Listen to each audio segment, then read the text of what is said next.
Good afternoon. Welcome to the Midday Mull for Monday, the 14th of April.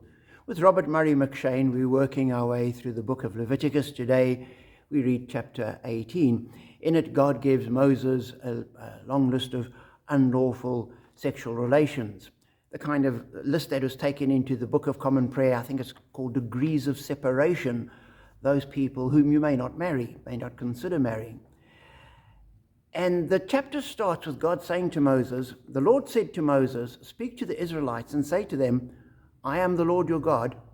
You must not do as they do in Egypt, where you used to live. And you must not do as they do in the land of Canaan, where I am bringing you. Do not follow their practices. You must obey my laws and be careful to follow my decrees. I am the Lord your God. Keep my decrees and laws, for the person who obeys them will live by them. I am the Lord.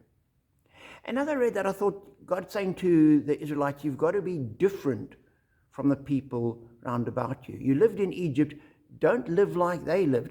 Now, clearly, the list that Moses gives to Moses are the kind of things we would think automatically, oh, no, you can't do that.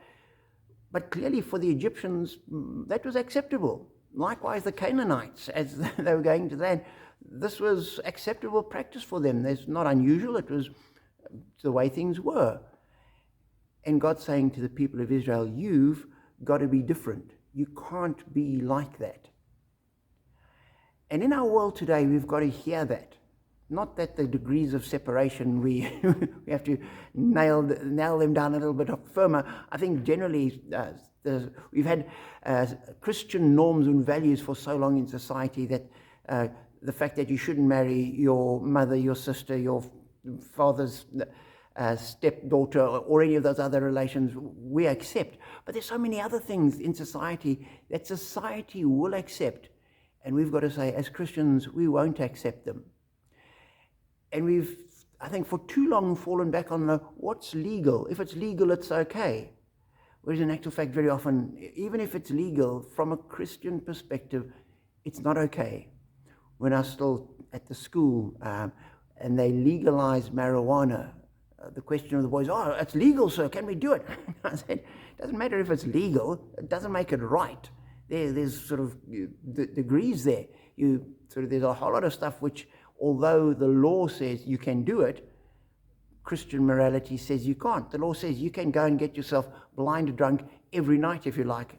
As Christians, we say, no, that's wrong. The Bible says, do not get drunk with wine. So we march to a different drum. And I think it would do well for Christians to remember that just the fact that society says something is okay or legal, or the fact that everybody's doing it, doesn't mean we should. And we've got to listen, as God said to the Israelites, listen to his laws, listen to his commands, walk in his way, and be prepared to be different. So be encouraged as we live differently to the world around us. Even when they don't understand, even when they might look down at us for it, we say we're answerable to God, not to anyone else. Be blessed.